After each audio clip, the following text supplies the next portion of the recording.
tardes a todas y a todos. En primer lugar, disculparme por esta voz, pero así. Bien. Bueno, esta es la voz que nos ha dejado la laringitis y como ya vamos a tener que pasar las tardes. Esta tarde nos disponemos desde el Club de Debates Urbanos a abrir una reflexión. En principio dudábamos en ponerle el nombre. Nos morimos tarde o nacemos poco. La distopía de las pensiones. Dimos muchas vueltas en la junta directiva del Club de Debates Urbanos y nos importaba sobre todo abrir un debate que no es habitual en la sociedad sobre nuestra situación y evolución demográfica e incluso sobre el propio concepto de demografía. Pese a la trascendencia de la demografía, en el plano social y estratégico, cualquier información relacionada con la población presenta siempre unas características muy definidas. Es escasa, difusa y alarmante, oscilando entre un descriptivismo críptico, solo para iniciados, y unas conclusiones tautológicas. Así, la demografía actúa como vehículo propagador del bien, ya sea la sobrepoblación del planeta o la decadencia y pérdida poblacional, y por tanto, como augurio de un futuro peor con políticas que debilitan los sistemas públicos de protección. El anuncio del fin del Estado social de derechos. La falta de debate impide explorar en las razones críticas que subyacen en el comportamiento demográfico, es decir, el análisis de su impacto social. Y la modificación estadística no facilita sin interpretaciones, al amparo de cifras incontrovertibles, que muestran la inevitable reducción de los servicios públicos de protección y bienestar, al fin y al cabo una justificación. Pasado el tema de la bomba demográfica, que expone la pervivencia del planeta por sobrepoblación en los países menos desarrollados, cuando todo parece ir indicando la estabilización poblacional, aparece la distopía al proceso de encogimiento social. Se destaca el fuerte envejecimiento por aumento de la esperanza de vida, el envejecimiento como catástrofe, frente al decreciente número de nacimientos, una situación de gran longevidad, especialmente en el colectivo mujer, y una fertilidad decreciente.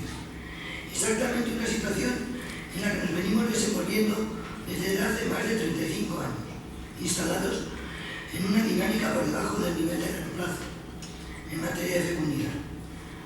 Abrir el debate sobre el comportamiento demográfico conjuga varios planos de análisis. La perspectiva del impacto social del ciclo económico ha de ser uno de ellos.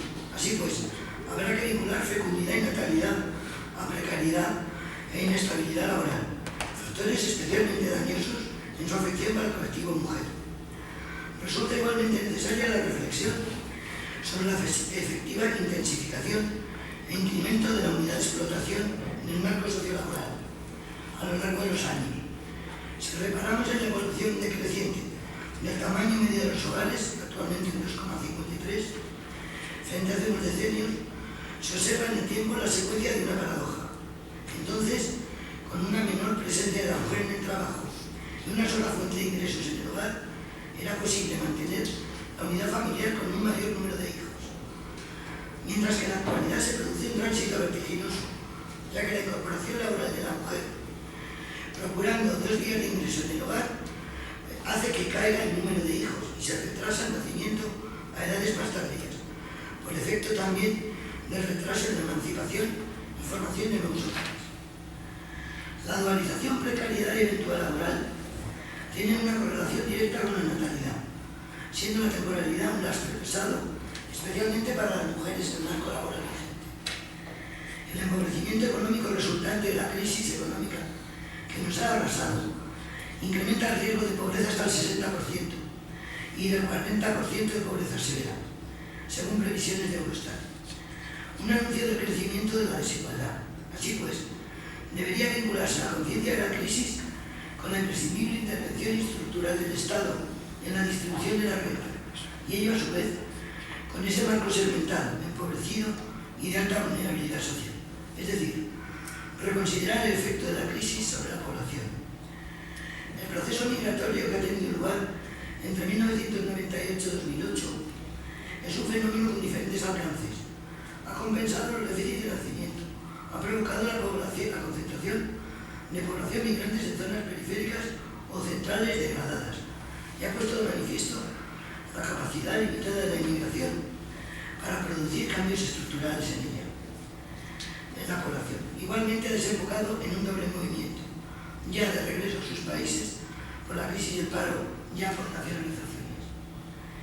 Y en tiempos de incertidumbre, la distopía es el temor al terror posible, cuando no hay utopías. Un presente borroso y un futuro de viejos y sin jóvenes. Las pensiones aparecen amenazadas y el miedo cunde. Si bien el tema de las pensiones, más que una cuestión demográfica, es un problema de orden económico que dependerá de cómo se vaya a hacer la redistribución de la riqueza acumulada para mantener un nivel de vida adecuado para todos. El análisis de la demografía desde la perspectiva territorial pone de relieve el carácter estructural de la vivienda. En los años de la burbuja y los crecimientos urbanos excesivos, el despilfarro de recursos, consumo voraz de suelos y otros impactos ambientales severos evidencia una doble perversidad. El desfase entre demanda de vivienda y dinámica poblacional, que ha dejado millones de viviendas desocupadas sin solucionar el acceso al alojamiento y, por tanto, el desajuste entre oferta y necesidad. Fijar la mirada en la dinámica de hogares conlleva el necesario ejercicio de proceder a calcular flujos de nuevos hogares en razón de la dinámica demográfica, es decir, atender la necesidad de nuevas viviendas, incluyendo la reutilización de los hogares disponibles, flujos de aparición y desaparición de hogares, así como necesidades de vivienda y tipologías habitacionales a lo largo del ciclo vital. Y para terminar, yo pondría dos imágenes que no puedo proyectar, que son del Roto, pero que creo que son muy elocuentes. Una de ellas es una figura de una mujer con un pañuelo que dice: tenemos nombres y apellidos, nos llaman demografía. La otra imagen, también del Roto, es una mujer que mantiene una especie de cuaderno con estadística y al lado hay un señor, que debe ser la patronal misma, con la vista que tiene, y dice la mujer: detrás de la estadística hay personas. ¿Y dónde está el supuesto de la patronal? Pues que se aparte. Así que vamos a empezar este debate y paso a presentaros a quienes esta tarde nos acompañan y por orden de intervención y plural. En primer lugar intervendrá Ignacio Duque, que está aquí a mi izquierda, y que nos hablará de la evolución y situación demográfica en este momento, qué tendencias, qué previsiones. Bueno, una radiografía como Ignacio sabe y merece. En segundo lugar intervendrá Julio Vinuesa. Bueno, sabéis todos, no hace falta que lo diga, sociólogo, demógrafo, un grandísimo profesional del que hemos aprendido mucho y seguimos aprendiendo. En segundo lugar, Julio Vinuesa intentará vinculará el tema demográfico con el tema territorial, un análisis interesante que nos pone en relación los nuevos crecimientos y los procesos de sustitución de hogares, la reutilización de lo ya existente con vistas a satisfacer una necesidad y procurar menos daños territoriales, menos consumo y menos huella ecológica. Y por último, Juan Antonio Fernández Cordón es economista, estadístico, ha trabajado en el CSIC, y él va a hablarnos de las pensiones, intentando, yo creo que a lo largo de todo lo que ha ido produciendo en estos meses, ver un lado no tan negativo, no tan determinista, sobre que solo puede pasar una cosa, que no haya pensiones. Él entiende que hay otros elementos de reflexión que han de ser tenidos en cuenta y que en cualquier caso nos ponen en disposición de hacer otro análisis y de pensar que hay otro tipo de solución. Dicho lo cual, pues empieza Ignacio Duque su alocución. Muchas gracias.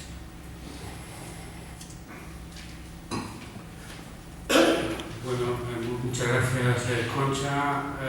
Estos agradecimientos no son rituales. Gracias por haberme empujado a preparar algunas cosas que traigo aquí. Club de Debates Urbanos, que es una pequeña isla de charla y de libertad y de intercambio de ideas. Y bueno, también para mí es un placer y un privilegio compartir mesa con Juan Antonio Fernández Cordón y con Julio Mendoza, de los que he aprendido mucho y desde luego sigo aprendiendo. El planteamiento por mi parte es, bueno, esta presentación tiene algunos antecedentes. El primero de ellos yo publiqué un pequeñito opúsculo sobre que llamaba Usos y abusos de las tasas de dependencia, en la revista del Instituto de Estadística y Cartografía de Andalucía, en la que bueno, mencionaba los problemas que planteaban estos indicadores demográficos, como podían ser la ceguera histórica retrospectiva, la mezcla de datos e hipótesis y la diferencia entre lo que se pretende medir y lo que se mide. Sin embargo, pasan los tiempos, pasan los años y no oímos más que vuelta al mismo esquema, vuelta a los mismos indicadores, vuelta a la misma, digamos, catastrofismo demográfico, en el cual en todos los países se producen cada vez nuevos informes que prácticamente dicen lo mismo. Ni siquiera el recordatorio de la famosa comparación de René Passet, que decía, bueno, esto es como si Alfred Sauvy se hubiera alarmado del descenso de la proporción de población rural en Europa en los años 20 y pensara que iba a ir al colapso alimentario. Sin embargo, la tasa de población rural, población agrícola, descendió dramáticamente, hoy estamos en un 2 o 3%, pero el colapso alimentario no se ha traducido.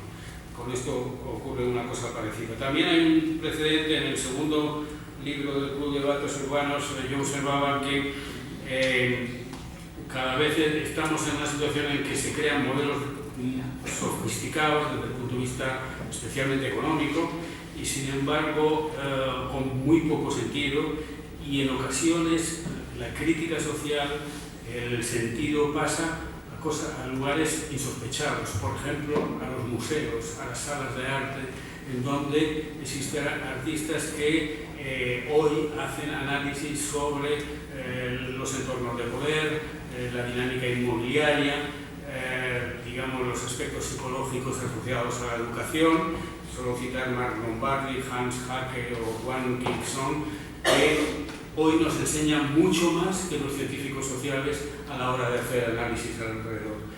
Por lo tanto, el punto de partida por mi parte es un cierto hastío y irritación con la repetición de estos mismos indicadores que se van repitiendo de una vez y otra. Hay una preocupación sensata, que es habrá en el futuro generación de recursos suficiente para atender las necesidades de los jubilados y de los ancianos. A partir de ese momento se designa un indicador, que es la tasa de dependencia. No se investiga lo que ha pasado en el pasado ni lo que pasa territorialmente, se hace una proyección y se postulan las recetas que ya estaban previamente señaladas. A mí estos procedimientos me recordaron una frase que decía Carmelo Guisón en relación con los viejos antropólogos de la restauración del siglo XIX, que decía más o menos: cultivadores de una antropología psicologizante pretenden, o mejor, pretendieron explicar los fenómenos haciéndose pasar empáticamente por primitivos y analizándolos como ellos actuarían. Las metas a alcanzar eran desorbitadas por la falta de datos elementales y por el ambicioso planteamiento de problemas. La preferencia por el argumento psicológico deducido, basado en endebles postulados de la naturaleza humana, postergó el argumento empírico. Es más, el manejo de los datos que poseían adoleció de logomaquia, metafísica y posiciones previamente tomadas. Lo podríamos trasladar exactamente a la situación actual.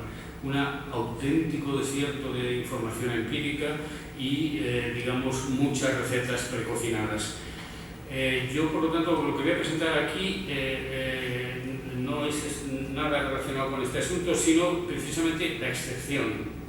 Lo que yo considero que es una excepción en este panorama, es decir, y en este contexto intelectual, que es si necesitamos saber exactamente cuáles son las transferencias que se producen entre los diferentes grupos de edades y generaciones y cuál va a ser el problema futuro, lo primero que habría que hacer es investigar cuál es esa situación actual, cómo se producen esas transferencias, a través de qué instituciones. Entonces, el proyecto de transferencias generacionales, NTA por sus siglas en inglés, más o menos es, desde mi punto de vista, el único proceso, el único trabajo en el cual se intenta hacer un análisis de qué es lo que está pasando en el futuro antes de hacer ninguna previsión, porque si no entendemos lo que está pasando en este momento, lo que pasa en diferentes sociedades, es un poco difícil saber. El punto de vista, digamos, conceptual es bastante sencillo. Junto a la producción y al consumo, hay dos operaciones fundamentales, que son compartir y ahorrar. Eso no está en las cuentas nacionales, pero son dos operaciones fundamentales. La financiación de los déficits.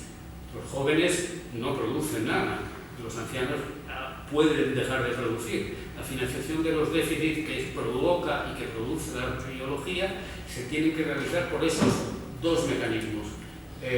Por el mecanismo a través de un conjunto de instituciones como mercados, hogares, familias, organizaciones y gobiernos. Lo que se hace es financiar los déficits mediante esas dos operaciones. Es una situación que es producto de la biología, pero que tiene una gran plasticidad. En cada país funciona de una determinada manera. Los dos mecanismos son transferencias de recursos, de bienes y servicios, y por otra parte asignaciones basadas en activos que implican una dilación, un cierto ahorro. Bueno, el asunto fundamental es el proyecto promovido por Ronald Lee y Mason y otro conjunto de equipos. Lo que hace es desagregar los flujos de las cuentas nacionales en conjunto de flujos de la economía por edad, puesto que todo gasto es un gasto que realiza una persona, puesto que todo ingreso es un ingreso que realiza alguna persona. Y entonces, desagregando el conjunto de informaciones por edades simples, se llega a una descripción, lógicamente, una descripción de cuáles son esos procesos reales de transferencia entre las instituciones sociales, y se crean una serie de informaciones. Bueno, este es más o menos el ciclo de vida. Todos los grupos de edades tienen una curva de ingresos y hay una curva de consumo. La diferencia entre ingresos y consumo determina los déficits para cada uno de los grupos de edades. Entonces, a partir de esa información, lo que se hace es, se puede estudiar cada uno de esos aspectos. Este, por ejemplo, sería el gráfico de las redistribuciones por edad. Vemos que en las edades centrales, entre 20 y 28 y 65 años, hay un déficit negativo, es decir, hay un superávit. Es la parte activa la que está, aportando en el proceso productivo, y son los jóvenes y también los mayores los que reciben las transferencias. Pero eso depende de qué tipo de transferencias, si sean privadas, si sean públicas, etcétera, etcétera. Yo no voy a entrar, en el detalle del asunto. Bueno, estas transferencias producen a su vez unos flujos económicos, tanto en el aspecto del consumo, como las transferencias privadas, como las transferencias públicas, en el cual se puede ver ese desplazamiento de bienes y servicios que va de unos grupos o de unas generaciones a otras. Hay unos flujos que normalmente son en general descendentes, pero hay algunos flujos también ascendentes. Hay un cierto detalle. Yo voy a mostrar nada más unas imágenes, no pretendo, aparte que está desenfocado el proyector, no se ve muy bien, hay unos flujos para cada uno de los aspectos de consumo privado, consumo público, de educación, de sanidad, etcétera, etcétera. También de los ingresos laborales, tanto laborales de autopatronos, eso da una cierta perspectiva, y hay unas transferencias basadas en activos en los que se ha invertido y que producen ingresos que son redistribuidos en todos los procesos económicos. Hay también, lógicamente, transferencias públicas. Las más importantes son educación, sanidad, pero también hay otra serie de procesos sociales y digamos, de servicios sociales, y básicamente lo que se hace son transferencias que digamos, son flujos que tienen como origen las edades de los que pagan impuestos en general y que tienen como destino las edades de los que reciben educación o reciben pensiones. Esas son las transferencias públicas. También hay flujos de tipo privado, no son las transferencias que se realizan entre los miembros de la familia o entre los miembros digamos, dentro del hogar o en la familia extensa, en donde los padres, digamos, hay transferencias de educación o sanidad que se pagan directamente a los hijos, o abuelos que ayudan a sus nietos o a sus hijos, etcétera, etcétera. Cada uno de los grupos, de los aspectos, cada uno de los flujos económicos y de los ingresos procedentes de activos, se puede hacer una cierta desagregación. Bueno, esto es para que más o menos se viera una pincelada general. Estos son los datos para España, en donde tenemos la curva de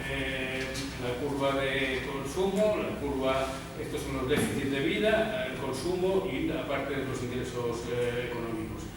Bueno, llama la atención que el comienzo de las edades en donde hay superávit desde el punto de vista económico son los 27 años, y esto termina aproximadamente en el entorno de los 57 años. Lo mismo ocurre con cada uno de los flujos económicos, etc. Bueno, esto es más o menos el asunto. ¿Cuáles son las conclusiones de estos análisis hechos para muchos países y para diversos momentos en el tiempo, hechos con las cuentas nacionales y con desagregación a partir de encuestas, de presupuestos familiares, de condiciones de vida o de registros administrativos? La conclusión es que el sentido de los flujos en general es básicamente descendente, de las edades mayores a las edades menores, que el inicio y el final se sitúa en casi todos los países a los 26-28 años hasta los 58 años, sea la India o sea Alemania. Por supuesto, la situación, la historia laboral en cada uno es diferente, pero el problema es cuál es la productividad de los jóvenes o de los muy mayores. Otro aspecto muy importante es que la financiación de niños y jóvenes es muy relevante en todos los países y en todas las situaciones, y que los mayores de 65 años tienen transferencias privadas negativas en toda su en toda su vida. Quiere decir que más allá de los 65 años siguen financiando a las edades jóvenes, normalmente a sus hijos o a sus nietos. Otro aspecto importante es que hay una enorme cooperación entre generaciones y por lo tanto Ronald Lee señalaba algunos aspectos llamativos. Es un gráfico triangular en donde se ve en cada país qué flujo económico es más relevante desde el punto de vista de las transferencias, tanto transferencias privadas, públicas o procedentes de activos, y se ve que las situaciones en los distintos países es muy diferente. No es una misma situación, países que parecen desarrollados, que tienen, sin embargo, las instituciones prácticas en las que están son enormemente diferentes. Bueno, esta es una figura así un poco general que nos dice los grandes flujos que hay desde las edades activas, sobre todo hacia los niños y jóvenes, y también transferencias públicas en relación con los ancianos. Bueno, este es un ejemplo en donde hay una frase de Ron Lee que dice que aunque digamos el proceso de envejecimiento supone un problema muy relevante, si lo miramos un poco en perspectiva, tiene y puede tener casi tantos beneficios como costes. Esto es una conclusión muy relevante a la altura de los años. ¿Cuáles son los problemas de análisis, bueno, es el marco de cuentas nacionales con todas sus limitaciones y con todos sus aspectos, pero digamos sobre todo la principal limitación es que no tiene en cuenta el trabajo no mercado, que es un trabajo muy relevante. A partir del año 2011, en este proyecto se han desarrollado una serie de trabajos para integrar este trabajo, no tener en cuenta los trabajos que se realizan fuera del mercado, tienen lógicamente dos desviaciones. Primero, por género, los hombres aparecen más representados que las mujeres, pero también el sector público aparece más representado de lo que es. Entonces, a partir del mismo esquema conceptual, lo que se ha hecho es valorar mediante encuestas de tiempo cuáles son esos flujos económicos, también por edades, que no están pagados vía mercado, y valorarlos económicamente en función del costo de la hora de trabajo en un sector similar a ese sector, a ese flujo económico que no está vendido, sino que está producido dentro del hogar. Bueno, el asunto es cuando eso ocurre, la participación de la mujer en el trabajo, especialmente de las mujeres, también de los hombres en relación con el cuidado, es muy relevante en todos los países. Tiene un peso muy importante, tanto en tiempo como en valoración económica y como en dinero. Bueno, ese es un aspecto muy relevante. En el caso de España, aquí podemos tener que las mujeres superan en horas de trabajo, mercado más no mercado, a todo, digamos, a los hombres, y siempre hay una mayor dedicación en horas por parte de las mujeres en todas las fases de su vida. Solamente en el caso de los hombres jóvenes en hogares que tienen también hijos hay una mayor dedicación, en este caso de los padres, pero digamos, este patrón por otra parte se repite con muy diferentes formas, pero en casi todos los países, incluso países que están muy avanzados, como puede ser el caso de Suecia. También digo Suecia o de los países nórdicos.